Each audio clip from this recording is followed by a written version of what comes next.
trânsito aumentando. Itajaí pode decretar estado de emergência por causa da situação do complexo portuário. 8 milhões de turistas, essa é a expectativa do governo do estado para a temporada de verão. Por isso, os setores da segurança estão traçando estratégias para manter a tranquilidade no litoral. Imunização ameaçada. Algumas vacinas já estão em falta no estado. Na região de Tubarão já são 15 dias sem as doses para hepatite e tetraviral. Agora começa o horário de verão e os relógios devem ser adiantados em 1 hora. E no futebol, o Chapecoense empata com o Vasco da Gama no Rio de Janeiro num jogo cheio de lances polêmicos. E ainda os detalhes da rodada deste fim de semana da Série A do Campeonato Brasileiro. E não tem jeito, os 4 times de Santa Catarina precisam vencer para afastar o fantasma do rebaixamento. O Band Cidade desta sexta-feira já está no ar.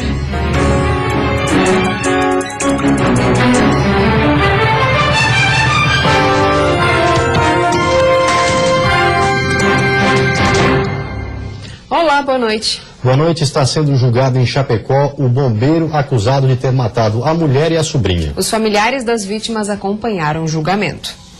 Enquanto os depoimentos eram apresentados e as testemunhas ouvidas, Elias permaneceu de cabeça baixa, 1 ano e 8 meses após o assassinato de Ana Paula e Eduarda Gasparini. O bombeiro de 37 anos confessou o crime, mas ele não quis relatar detalhes do que aconteceu. Neste período, ele ficou detido no presídio regional de Chapecó. A defesa pediu um exame de sanidade mental, ficou internado no hospital psiquiátrico, o exame deu de semi-inimputabilidade e a defesa vai sustentar aqui a inimputabilidade para que ele seja internado lá no hospital psiquiátrico e não receba a pena. Vestidos com camisetas brancas e com a foto das vítimas, os familiares emocionados acompanharam o júri. A mãe de Ana Paula diz que tem medo se ele for solto, porque já ameaçou outras pessoas da família. Que tenha justiça, porque as meninas voltar não voltam, mas que ele paga pelo que ele fez. Os familiares de Eduarda e Ana Paula já sabiam dos constantes desentendimentos e das ameaças que Elias fazia para a ex-mulher e a sobrinha. Mas ele tinha um comportamento aparentemente normal. Não tem problema nenhum, da onde? Se ele estava trabalhando normalmente, sem consciência, por que fez isso? Por maldade. Não tem Deus no coração. É o que a gente está esperando a justiça, né? Que a justiça seja feita, porque elas não mereciam o que ele fez com ela. Elias de Souza estava trabalhando normalmente aqui em Chapecó no dia em que cometeu o crime. De acordo com o comando, se o bombeiro for condenado, ele deverá ser expulso da corporação. Durante o transcorrer do júri, a mãe de Ana Paula, Dona Lídia, precisou ser encaminhada ao hospital. Ele tinha plena consciência do que ele estava fazendo, ele premeditou. O que aconteceu é que depois que ele tinha matado as vítimas, ele percebeu que ele ia para a cadeia. E aí deu um surto nele, aí ele se arrependeu, mas não de ter matado. Ele se arrependeu foi de ser preso. Itajaí pode decretar estado de emergência por causa da situação do complexo portuário. Desde sexta-feira, operando com restrições, os prejuízos são milionários. Para que o estado de emergência seja decretado oficialmente, tanto o Porto como a Prefeitura precisam encaminhar à Defesa Civil documentos que comprovem a situação. O pedido de decretação de emergência aconteceu ontem à tarde. O superintendente do Porto de Itajaí, Antônio Aires dos Santos, em reunião com o prefeito Jandir Bellini, expôs a necessidade. Assim que os documentos forem entregues, a Defesa Civil tem o prazo de até 10 dias para analisar os fatos e dizer se há ou não a necessidade de decretar situação de emergência.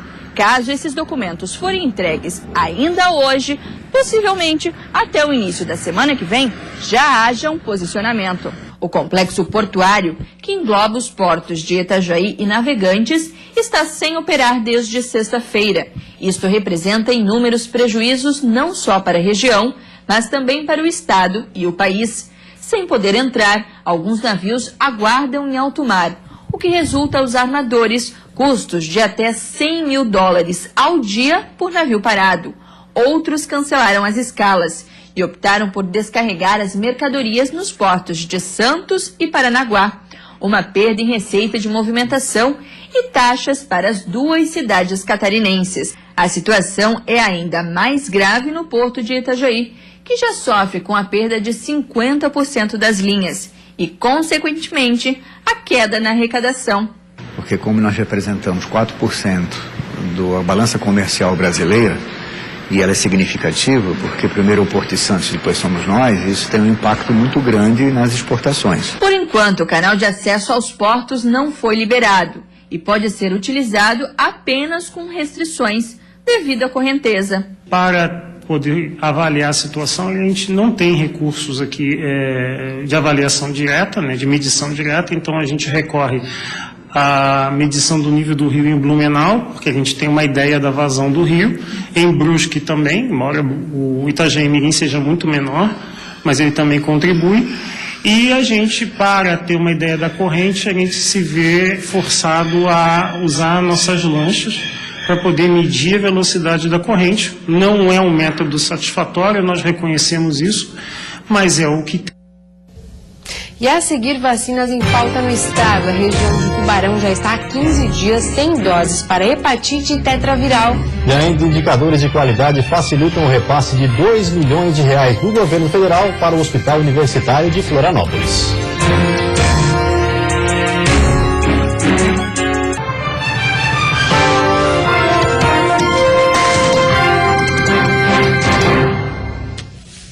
Algumas vacinas estão em falta no estado. Na região de Tubarão já são 15 dias sem as doses da hepatite A e a tetraviral.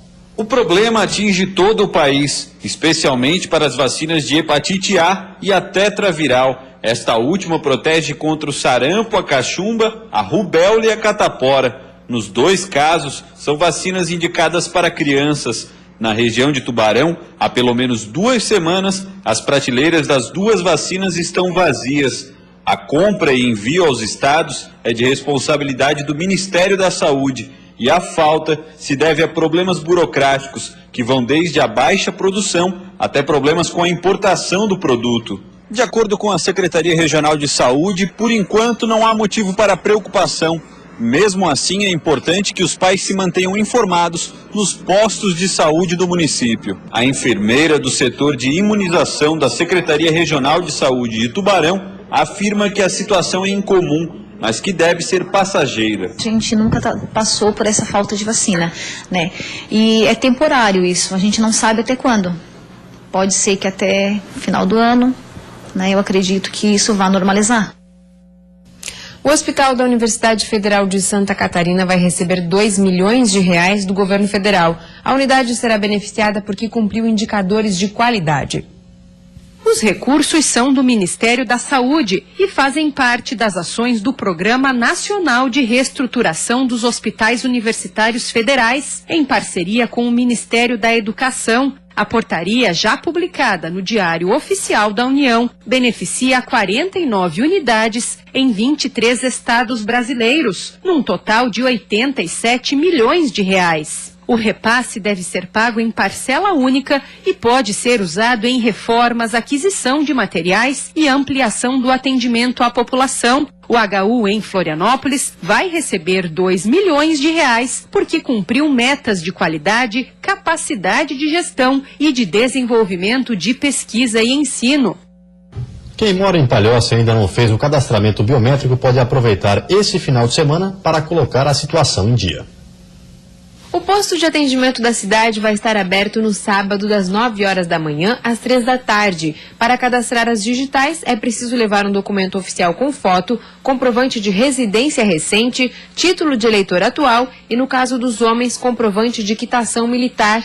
Até agora, mais de 672 mil eleitores estão cadastrados com o novo sistema de identificação, mas o número ainda é considerado baixo e a Justiça Eleitoral faz um apelo para que o público compareça aos locais de atendimento. Além de Palhoça, a biometria também está sendo feita nas cidades de Florianópolis, São José, Joinville, Blumenau e Biguaçu. Os cartórios eleitorais vão atender sem restrições, mas os 16 pontos especiais montados no estado só vão funcionar até novembro. A medida é obrigatória e quem não estiver em dia ficará impedido de votar. além de ter o CPF cancelado, ficar proibido de se inscrever em concurso público e tirar passaporte. Em Palhoça, o posto de atendimento ao eleitor, que estará aberto neste sábado, fica na Rua Tenente Francisco, número 117. E depois do intervalo tem futebol. Chapecoense empata com o Vasco no Rio de Janeiro num jogo cheio de lances polêmicos. E na rodada deste fim de semana pela Série A, os 4 times de Santa Catarina de olho na vitória.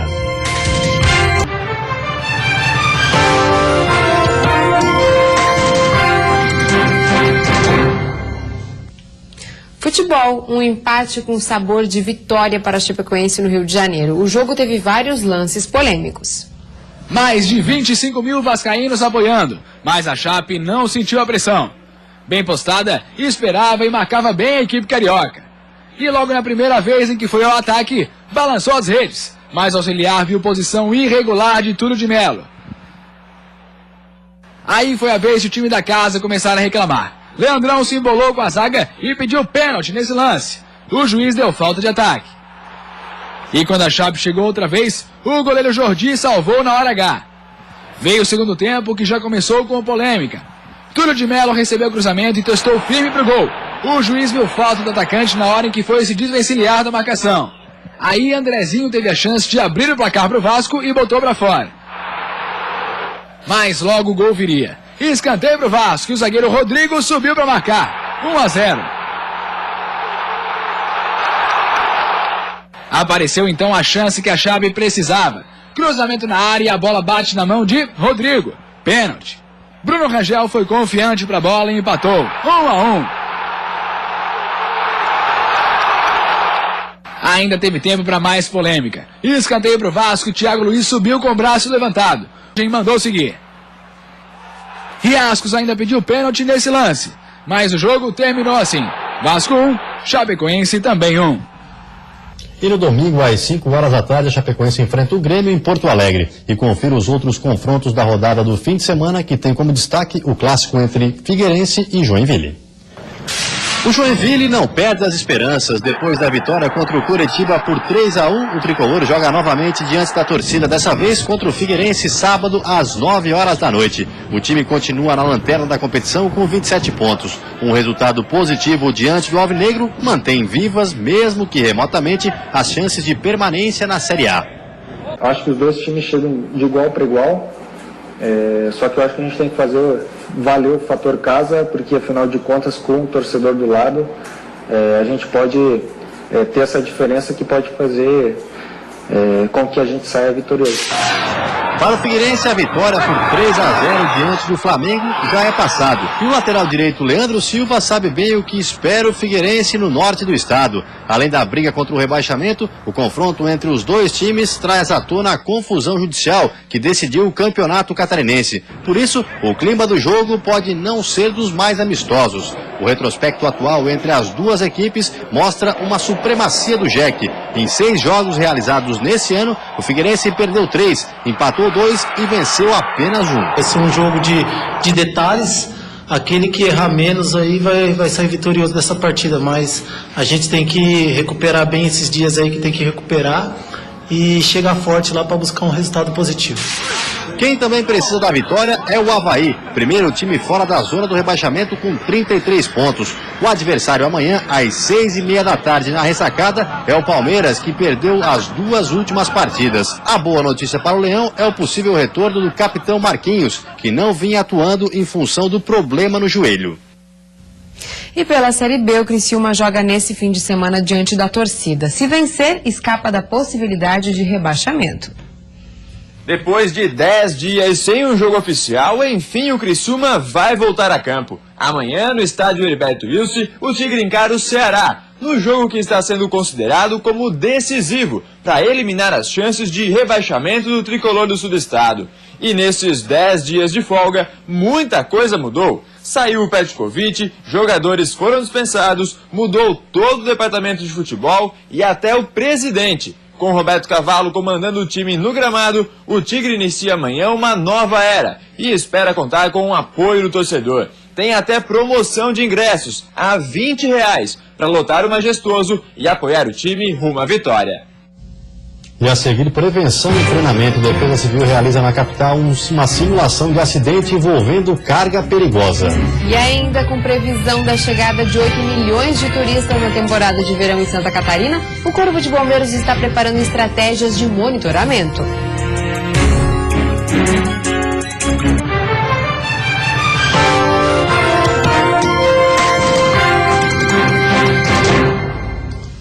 A Defesa Civil coordenou nessa tarde um simulado de acidente com produtos perigosos. A atividade contou com a presença de profissionais de várias corporações. A simulação de um acidente entre uma carreta carregada de produtos perigosos e um automóvel movimentou uma das principais rodovias da capital. A Via Expressa Sul, sentido centro-aeroporto, recebeu profissionais que atuam na gerência de produtos perigosos da Secretaria de Defesa Civil de Santa Catarina. Através da numeração que é colocada nos painéis e rótulos lá fixados ao lado do veículo, a gente consegue identificar que produto perigoso é esse e diante dessa informação do produto perigoso, então toda a ação de emergência. Na situação simulada aqui, o caminhão está carregado com um produto ácido altamente corrosivo e explosivo. Por isso, é preciso que uma estrutura seja montada ao redor do acidente. Tudo para garantir a segurança dos profissionais envolvidos no resgate e também agilizar o socorro às vítimas que estão dentro do carro. Num acidente comum, a preocupação é a vítima salvar e voltar à normalidade da via. Já no produto perigoso, todo o procedimento de segurança para quem vai agir na emergência,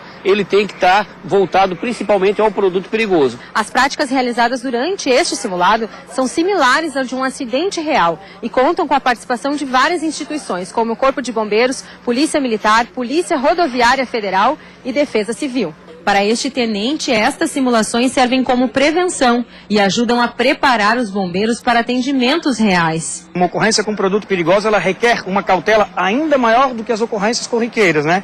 É um produto que muitas vezes a gente não consegue visualizar, a gente não consegue sentir cheiro e é ali que está o risco, a gente não pode jamais subestimar esses riscos. O trabalho de hoje é o encerramento de um curso de 32 horas que estes profissionais tiveram através do Centro Universitário de Estudos e Pesquisas sobre Desastres, órgão ligado à Universidade Federal de Santa Catarina. Ele é um termo de cooperação entre o Ministério do Meio Ambiente e a Universidade Federal, sendo que o Centro Universitário de Estudos e Pesquisas sobre Desastres é o executor do projeto, tendo parceiro a Secretaria de Estado de Defesa Civil. A temporada de verão se aproxima e para atender a demanda que deve chegar a 8 milhões de turistas, o Corpo de Bombeiros prepara estratégias. Para a região do Vale e Litoral Norte, o helicóptero Arcanjo 3 deve auxiliar nas operações de salvamento e resgate.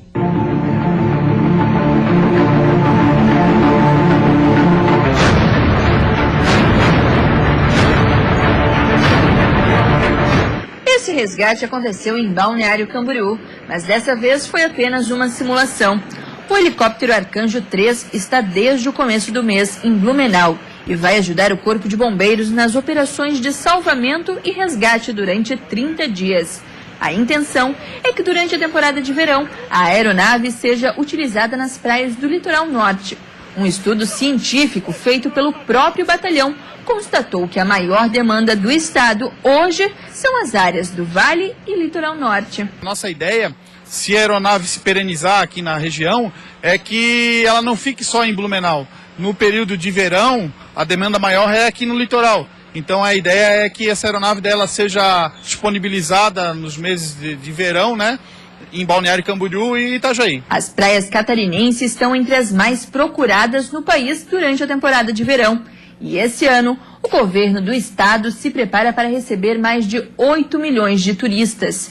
Tanta gente assim requer estratégias para garantir a segurança. A Operação Veraneio ela é a maior operação que o Corpo de Bombeiros Militar participa no estado, né, em termos de logística, efetivo, equipamentos, enfim. Em todo o estado, só o Corpo de Bombeiros deve mobilizar um efetivo de 1.200 guarda-vidas civis e 275 militares, espalhados em 312 postos. Balneário é a única cidade de Santa Catarina que possui guarda-vidas atuando durante todo o ano. Nesta temporada, a previsão é contar com mais de 50 profissionais. Já em Itajaí, a expectativa é que neste verão, entre 30 e 40 profissionais façam monitoramento nas praias da cidade. Para isso, os candidatos selecionados já estão se preparando através de provas técnicas e teóricas. Provavelmente no início do mês de novembro, lá pela metade do mês de novembro, nós temos a tendência de intensificar o serviço diariamente, né? Hoje nós estamos nos finais de semana, na pré-temporada, e nós iniciaremos, provavelmente no início do mês de novembro, ali no feriado de finados, nós iniciamos o serviço já diariamente. A passagem para pós-temporada, após o carnaval até 1º de maio, também o serviço vai diariamente, provavelmente até o início de abril, o mês de abril e no feriado de 1º de maio apenas nos finais de semana, né? E depois desta sexta-feira de chuva em todo o estado, no sábado o sol volta a aparecer em todas as regiões. A chuva volta no fim do dia. As temperaturas continuam amenas, com mínima marcando 10 graus na Serra Catarinense e máxima de 28 no Planalto Norte. No Oeste Grande, Florianópolis e Litoral Sul, a mínima fica entre 15 e 17 e a máxima entre 23 e 26. No Vale do Itajaí e Litoral Norte, mínima de 14 e máximas entre 20 e 24 graus. E no domingo, às 0 hora, começa o horário de verão e por isso os relógios devem ser adiantados em 1 hora. Um tempinho a mais para aproveitar o dia. Muita gente vai correr atrás da boa forma. O período 2015-2016 do horário de verão começa neste domingo em 10 estados do Brasil e mais no Distrito Federal. O principal objetivo da medida é reduzir a demanda de energia na época de maior consumo, ou seja, das 6 da tarde às 10 horas da noite. Com esse deslocamento de 1 hora no relógio, você descasa a entrada da iluminação pública e residencial com o consumo industrial e comercial, que começa a se reduzir a partir das 18 horas. Então, quando você descasa esses dois consumos, você tem uma melhor operação do sistema, né? No ano passado, em Santa Catarina, a redução da demanda no horário de ponta foi de 190 megawatts. Agora, a expectativa é um pouco menor, cerca de 175. Mas esta redução poupa o país de sofrer consequências da sobrecarga na rede durante a estação mais quente do ano. Entre os meses de outubro e fevereiro, os dias passam a ter uma duração maior, por causa da posição da Terra em relação ao Sol. E a luminosidade do dia pode ser melhor aproveitada. E por isso a gente tem uma dica para você. Que tal aproveitar essa 1 hora a mais do dia para praticar alguma atividade física? Para este educador físico, há realmente uma procura maior por atividades esportivas nesta época do ano. Exatamente, porque o período de dia é maior. E isso é muito bom para as pessoas que estão começando a fazer atividade física. E por aqui é fácil encontrar alguns exemplos que comprovam a importância da atividade física para a qualidade de vida. Então venha para a academia, né? Venha, faz amizade, melhora o relacionamento. Isso é muito importante. A gente uma grande melhora na disposição, qualidade de vida, até para estudar. Então, a partir de agora, a desculpa de que o dia estava muito pequeno não vai mais colar. Aproveite a claridade maior do horário de verão para fazer algo por você e para a sua saúde. E vem aí o Jornal da Band. Uma boa noite, um ótimo fim de semana para você. Bom final de semana, até segunda.